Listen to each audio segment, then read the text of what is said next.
Ya, assalamualaikum warahmatullahi wabarakatuh. Kembali lagi bersama saya ya, dalam channel Pak Guru Dwi. Hari ini kita akan membahas tentang beberapa pertanyaan. Ini dia pertanyaannya yang diajukan teman-teman di penjelasan saya tentang tunjangan TPG baru. Nah, di sini kita bahas saja ya. Ada 7 pertanyaan di sini yang sudah saya rangkum ya. Nanti saya akan jelaskan. Pertanyaan yang pertama, apakah setelah mendapat nomor NRG diinputkan di Dapodik? Jawabannya iya, betul. Ya. Jadi untuk nomor NRG itu nanti muncul di info GTK dan juga si PKB juga muncul ya. Nah, untuk muara dari Dapodik, kemudian itu ada perpal segala macamnya, itu muaranya atau ujung pangkalnya ada di info GTK. Info GTK itu adalah ujung pangkalnya, ibaratnya finishing. Nah ya, finishnya ada di info GTK. Nah, yang namanya finish ya, itu di info GTK itu namanya finish, berarti dia itu pada tahap akhir ya, info tersebut. Nah, sesuatu yang masuk ke dalam tahap akhir itu tidak masuk dengan sendirinya ke Dapodik. Sedangkan yang tertuang di dalam info GTK itu adalah masukan dari Dapodik. Nah ya, jadi yang tertuang di Dapodik atau diinputkan di Dapodik nanti akan muncul di info GTK. Nah, sesuatu yang muncul di info GTK itu belum tentu terinput secara otomatis di Dapodik, sehingga kita harus menginputkan manual ya. Nah, itu seperti itu. Jadi ada beberapa alur ya atau proses. Nah, itu. Jadi silakan diinputkan ya di Dapodiknya. Sudah saya jelaskan kemarin ya cara inputnya, atau lihat video saya sebelumnya tentang cara cek NRG ya. Kemudian yang kedua, apakah guru baru penerima TPG harus mengusulkan melalui aplikasi SIMTUN atau operator dinas? Jawabannya adalah tidak harus ya. Jadi nanti operator dinas atau SIMTUN itu akan melihat atau data kita yang masuk melalui Dapodik itu nanti akan masuk ke SIMTUN ya. Jadi yang kita inputkan di Dapodik itu nanti akan masuk di SIMTUN ya. Makanya sebentar saya cari dulu ya kemarin. Sebentar.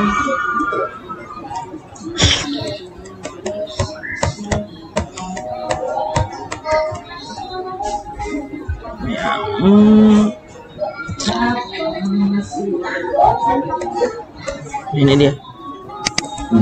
Oke, nah ini di sini. Karena saya sudah buatkan tutorialnya ya. Nah, di sini ada menu baru pada info GTK itu namanya KSG ya, KSG ini pengajuan.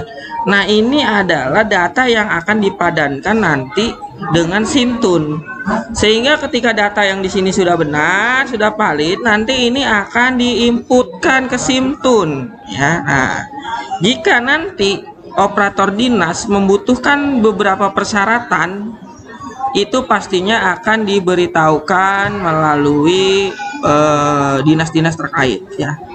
Itu seperti itu. Nah, jika tidak membutuhkan, itu operator dinas ataupun operator SIMTUN itu akan menginputkannya secara otomatis dari data yang sudah kita masukkan. Tapi ketika dia butuh beberapa data, berarti dia nanti akan memberikan informasi ke tiap-tiap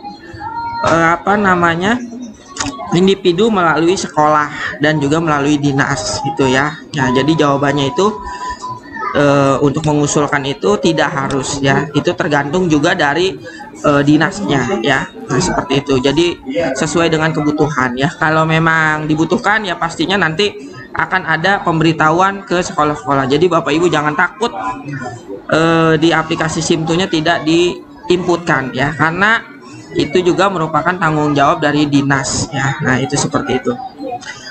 Nah, kemudian yang ketiga adalah apa perbedaan SIM-tun dengan SIMbar? Nah, ada yang bertanya nih, Pak, itu SIM-tun itu apa? SIM-tun itu adalah SIM tunjangan, ya, sistem tunjangan, ya. Nah, kalau SIMbar itu sistem pembayaran namanya. Nah, jadi ketika sudah di SIM-tun, sudah divalidasi oleh operator dinas. Nah, ini di SIM-tun ini tadi data kita ya, data yang tadi diinputkan di Dapodik itu yang ini nih. Nah, ini nanti ini data ini nih, data kelulusan sertifikasi ini. Ini nanti diinput ya. Ya ini, nah ini nih, nanti ini divalidasi. Nah, divalidasi di SIM-tun. Nah, nanti kalau sudah divalidasi itu nanti akan muncul seperti ini. Nah, ini dia ya, data SIM-tun, data KSD. Nah, ini data SIM-tun ini yang terdapat di SIM-tun. Nah, sesudah ini valid, divalidasi, nanti data ini masuk ke dalam SIMbar. SIMbar itu berarti sudah akan dibayarkan, namanya SIMbar ya. Nah, itu perbedaannya antara SIM-tun dan SIMbar ya. Nah, itu seperti itu. Kemudian lanjut ya. Nah, ini ada yang bertanya nih, banyak sekali nih, Pak, gaji pokok P3K di Info GTK belum sesuai. Oke ya. Nah, saat ini Info GTK itu sedang melakukan pemadanan data. Nah, pemadanan data itu data-data yang terdapat di Dapodik itu disesuaikan. Nah, disesuaikan nanti munculnya di Info GTK. Nah, saat ini Info GTK itu sedang melakukan validasi ya, di Info GTK. Nah, itu sedang melakukan validasi. Jadi kemungkinan besar jika gaji pokok sudah diinputkan di Dapodik, di Info GTK belum muncul, itu sabar ya, tunggu hasil pemadanan data. Biasanya pemadanan data itu selesai sekitar bulan apa di bulan-bulan ini ya, selesai di bulan-bulan ini, itu seperti itu ya. Jadi jawabannya adalah sabar ya, nanti gaji pokok itu akan muncul ya. Kemudian yang kelima, ada yang bertanya juga, Pak, berapa besaran TPG untuk P3K? Nah, ya, ini bagaimana Pak besaran TPG untuk P3K? Oke, jadi di sini saya jelaskan. Nah, ada yang ya, ini Persejen ya, Peraturan Sekretaris Jenderal tentang petunjuk teknis pengelolaan penyaluran tunjangan profesi dan tunjangan khusus bagi guru non pegawai negeri sipil. Nah, ya, non pegawai negeri sipil. Termasuk di sini aturannya tentang P3K. Ya. Nah, P3K di sini ya. Ini nanti dicari saja di sini. Ini lanjutan atau apa namanya? Kelanjutan dari Persejen sebelumnya ya, ini. Nah, di sini ada di sini. Bentar ya. Saya cari dulu di sini. Nah ini nomor 14 ya. Ini nama pasal 14. Penyaluran tunjangan profesi dan tunjangan khusus bagi guru non PNS yang berstatus sebagai pegawai pemerintah dengan perjanjian kerja. Nah, ini P3K nih. Diselenggarakan oleh pemerintah daerah dan dilakukan oleh kementerian melalui Puslapdik hanya tahun anggaran 2021. Jadi karena kemarin regulasinya baru, sehingga pada tahun 2021 itu melalui Puslapdik ya, untuk pencairannya. Tapi untuk saat ini dikembalikan ke pemerintah daerah ya. Jadi dilanjutkan ke pemerintah daerah. Nah, ini kemudian di sini aturan ini adalah kelanjutan dari nomor 6 tahun 2020 ya. Ini pencabutan ya. PP Persejen nomor 6 tahun 2020 di sini dicabut ya, dinyatakan tidak berlaku, diganti dengan ini ya. Persejen 18 tahun 2021. Nah, di sini ada penyaluran tunjangan profesi bagi guru non pegawai negeri sipil. Oke, nanti di sini tunjangan profesinya ini. Nah, ini dia. Guru non PNS penerima tunjangan profesi harus memenuhi kriteria sebagai berikut ya. Nah, di sini ya ada bagi guru berstatus P3K ya. Nah, ini ada. Nah, nanti di sini ada besarannya. Kita lihat ya. Nah, ini dia. Nah, besaran tunjangan profesi ya. Bagi guru tetap yayasan atau guru non PNS di satuan pendidikan diselenggarakan pemerintah, setara gaji pokok PNS sesuai dengan tertera pada surat keputusan in-passing. Nah, ini pada in-passing ini untuk gaji guru yayasan harus ada in-passing, nanti disesuaikan dengan in-passing, yaitu penyetaraan. Tapi kalau non PNS itu biasanya yang seperti guru non PNS yang berada di diselenggarakan pendidikan di pemerintah daerah itu kayak di SD, sekolah dasar negeri itu tidak ya, tapi besarannya adalah 1.500.000. Nah, ini ya setiap bulan bagi yang belum memiliki SK in-passing atau penyetaraan. Nah, di sini yang kedua, nih lihat di sini ya. Nah, ini berbangga nih teman-teman yang P3K ya. Penerima tunjangan profesi bagi guru berstatus P3K diberikan setara 1 kali gaji pokok. Nah, ya sesuai surat keputusan pengangkatan. Nah, jadi tunjangan profesinya diberikan setara 1 kali gaji pokok.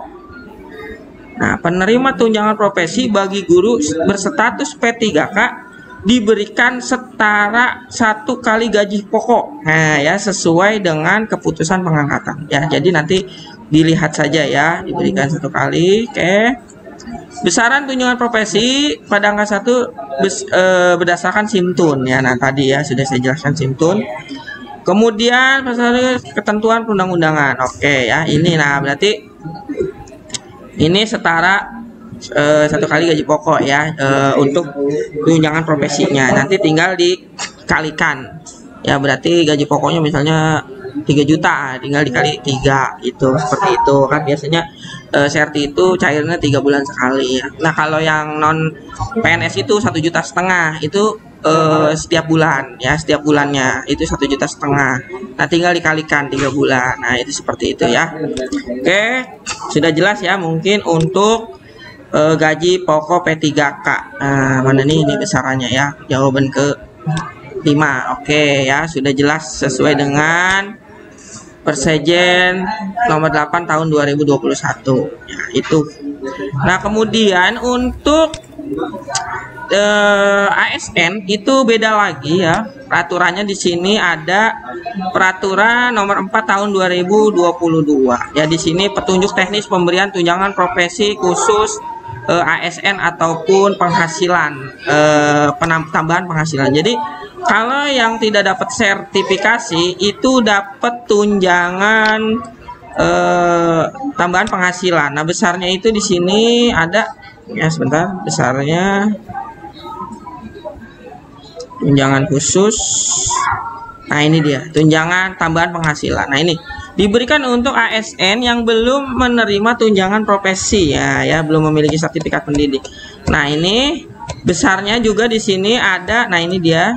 Baik, sebesar tambahan penghasilan sebagai dimaksud itu besarnya Rp250.000 setiap bulan. Nah, ini bagi yang belum memiliki sertifikasi ya, ada di sini aturannya ya, mendapatkan tunjangan itu sebesar Rp250.000 setiap bulannya. Jadi kalau 3 bulan, nah ini biasanya cairnya bersamaan dengan sertifikasi. Jadi ketika yang Bapak Ibu dapat TPG, nah yang belum sertifikasi tapi sudah ASN itu dapatnya 250.000 dikali 3 bulan, 750.000 berarti ya. Nanti tinggal dipotong pajak ya. Nah, itu turunnya bersamaan dengan yang sertifikasi ya. Oke, nah ini aturannya ya, nanti tinggal di-download saja ya. Aturannya Permen nomor 4 tahun 2020 ya. Nah, kemudian ada selanjutnya ya. Ini dia nah, JJM linier yang valid di Dapodik. Oke ya. JJM linier yang valid di Dapodik. Nah, untuk JJM yang linier di Dapodik itu silakan Bapak Ibu cari alokasi waktu belajar di sekolah ya. Waktu belajar di SD. Saya akan jelaskan SD ya, karena mungkin karena saya di SD jadi saya mampu untuk menjelaskan yang SD. Kalau SMP karena saya tidak pengalaman ya. Untuk SMP, SMA ya mudah-mudahan sama ya. Silakan secara lihat dengan struktur kurikulumnya. Nah, di sini alokasi per minggu itu ada 30 ya. 30 jam per minggu. Nah, bagi Bapak Ibu yang mengajar di kelas 1, 2, 3, nah ini ya, buat ini silahkan lihat struktur kurikulumnya. Nah, minimal yang di katakan linier ya di aplikasi Dapodik itu 24 jam ya. Minimalnya 24 jam. Kalau kurang dari 24 jam maka dianggap tidak memenuhi beban kerja. Ya, jadi tidak memenuhi beban kerja.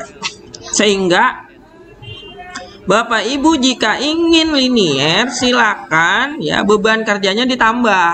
Nah, misalnya mengajar di kelas yang lainnya gitu. Nah, nanti jadi ngajarnya 2. Ya, berarti JJM-nya terpenuhi. Ataupun ada sekolah induk dan ada sekolah non induk itu juga bisa ya. Nah, itu nanti beban mengajarnya itu terbaca di Dapodik. Nah, sementara minimal itu 24 jam. Maksimal ya, maksimalnya itu ketika rombel dijumlahkan nih, alokasi rombel ini itu tidak boleh melebihi daripada ini alokasi jam per minggu itu dalam satu rombel. Misalnya satu rombel 30 satu rombel misalnya kita ngajar kelas 1. Nah, di kelas 1 itu ketika dijumlah totalnya itu maksimalnya 30 jam. Ya, nah ini maksimalnya 30 jam. Ya, berarti itu di total dari pelajaran PAI, kemudian PKN dan segala macamnya di sini ya sudah ada, lihat. Nah, itu 30 jam. Nah, kalau lebih dari ini nanti yang ada itu jadinya tidak valid. Ya, JJM kita tidak valid. Maka dari itu perlu dicek ya, nanti ke OPS masing-masing di sekolah ya, dilihat, dibantu juga OPS sekolahnya ya.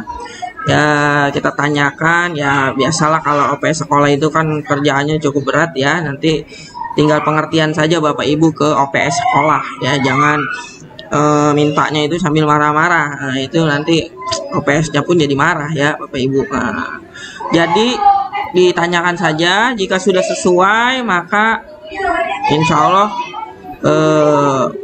tunjangan TPG Bapak Ibu itu akan cair, artinya valid ya. Nah, ini adalah alokasi waktu.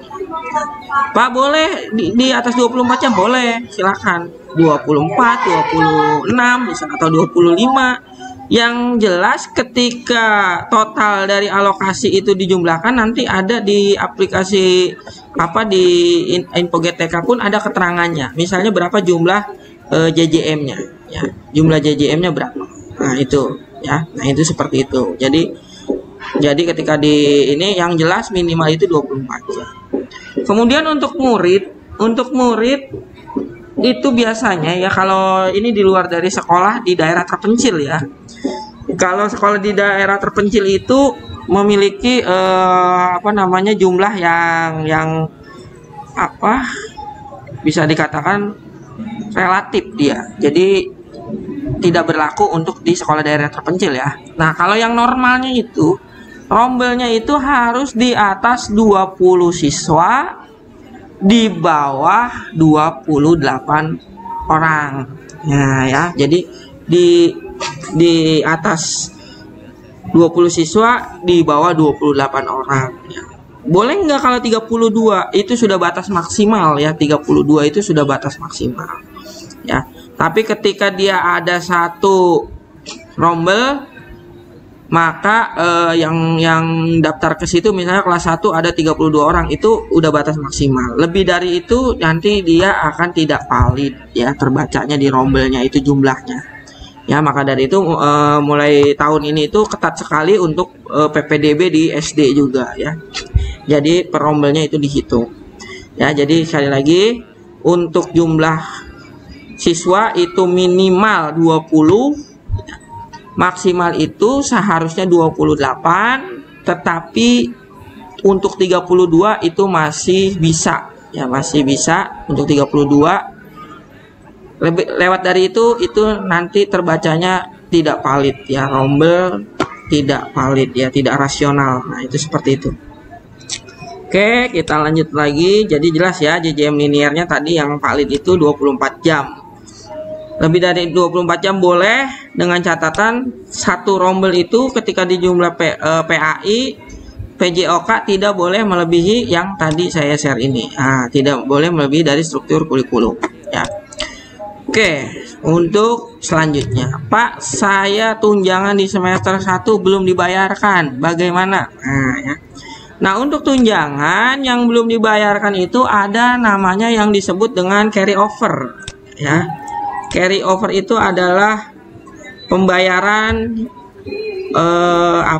yang dibayarkan ketika belum terbayar. Nah, ini di sini nih ya, carry over, nanti dibaca aja, dicari salinan Permen nomor 4 tahun 2022, kemudian juga ada di persejennya nih ya di. Nah, kemudian nih tahun, sebentar, yang ini dulu ya, carry over ya. Untuk carry over di sini berarti nanti akan dibayarkan, artinya dirapel ya. Jadi Bapak Ibu jangan khawatir ketika tunjangan itu tidak dibayarkan, nanti akan ada pembayaran atau carry over ya. Nanti dibaca aja di sini. Nah, di sini dalam hal kekurangan pembayaran tunjangan profesi pada tahun sebelumnya, maka pemerintah daerah dapat melakukan pembayaran setelah mengusulkan kurang bayar ya. Jadi nanti OPS Dinas itu mengusulkan kurang bayar di menu Simbar ya. Dengan catatan SKTP Bapak Ibu itu sudah keluar di tahun sebelumnya. Misalnya dapatnya 2022, SKTP-nya keluar ya, misalkan keluar ya. Nah, nanti pada saat keluar tidak terbayarkan, maka itu akan masuk ke dalam carry over ya. Tapi ketika SKTP tidak keluar, nah ya, kemudian di semester berikutnya itu tidak keluar lagi, nah itu tidak bisa dibayarkan. Tapi ketika semester 1 itu tidak keluar, kemudian di semester kedua keluar, nah itu akan dibayarkan carry over atau usulan kurang bayar ya. Nah, itu di menu Simbar. Jadi begini maksudnya, misalnya ini yang TPG baru ya, yang TPG baru sekarang tahun 2022 sudah dapat sertifikat. Kemudian pada untuk SKTP itu kan biasanya itu keluar 1 semester sekali. Jadi 1 semester untuk 2 triwulan pembayaran. Nah, misalkan saat ini SKTP-nya belum keluar di semester ini, di periode Januari Juni ya, Januari Juni itu tidak keluar SKTP-nya. Maka nanti ketika SKTP keluar di bulan biasanya SKTP itu keluar sekitar pertengahan ya, di bulan Oktober atau di bulan September ya, September Oktober keluar SKTP, maka itu nanti Bapak Ibu akan ada namanya carry over, pembayaran di yang semester 1 belum terbayarkan itu dibayarkan di semester kedua. Nah, itu jadi jangan khawatir, jangan takut ya Bapak Ibu, tunjangannya tidak dibayarkan. Nah, itu seperti itu ya untuk carry over. Jadi tenang aja. Tapi carry over itu nanti pastinya ada SK-nya, SK carry over. Nanti ada nama-namanya. Biasanya itu dinas nanti memberitahu ya untuk yang mendapatkan pembayaran carry over. Nah, silakan nanti banyak-banyak ya komunikasi dengan OPS Dinas kalau memang sertifikasi kita ada masalah ya, seperti itu. Oke, selanjutnya sudah ya. Nah, ini ada yang belum saya beritahu nih di sini. pada tahun 2022 yang lalu di sini untuk P3K tadi kan diserahkan ke apa tadi ya? Di mana nih? Nah, di sini di sajian ini ya. Nah, sini, nah ini dia diserahkan ke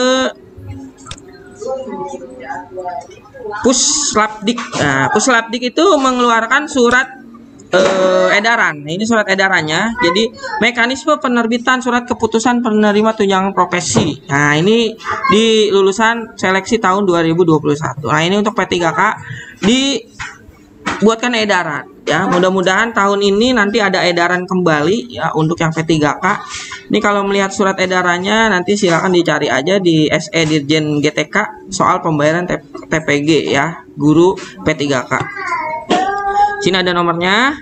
Kemudian ini di sini tertanggalnya 18 Maret ya.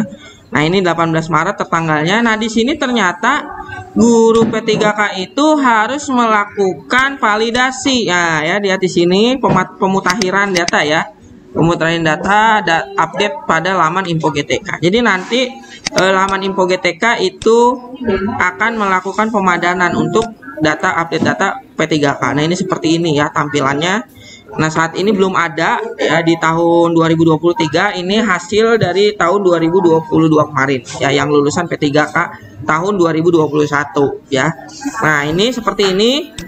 Nah, ada pemadanan ya seperti ini. Nah, nanti ini secara langsung nanti ada dijelaskan di sini cara-caranya ya, seperti apa. Nah, itu mungkin saja tadi yang ditanyakan seperti kenapa gaji pokok itu di Info GTK masih belum sesuai dengan gaji pokok kita. Nah, itu mungkin nanti akan ada pemadanan data seperti ini ya. Nah, nanti ini bisa dicari ya, atau jika ingin suratnya nanti tinggal komentar saja, nanti saya emailkan ya untuk surat-surat ini, salinan-salinan boleh nanti silakan di komen ya di video saya ini. Ya, mungkin itu dari 7 pertanyaan ya sudah terjawab semua. Mungkin mudah-mudahan bermanfaat bagi Bapak Ibu penerima tunjangan sertifikasi yang baru ya. Mungkin itu saja dari saya. Saya akhiri wabillahi taufiq wal hidayah. Wassalamualaikum warahmatullahi wabarakatuh.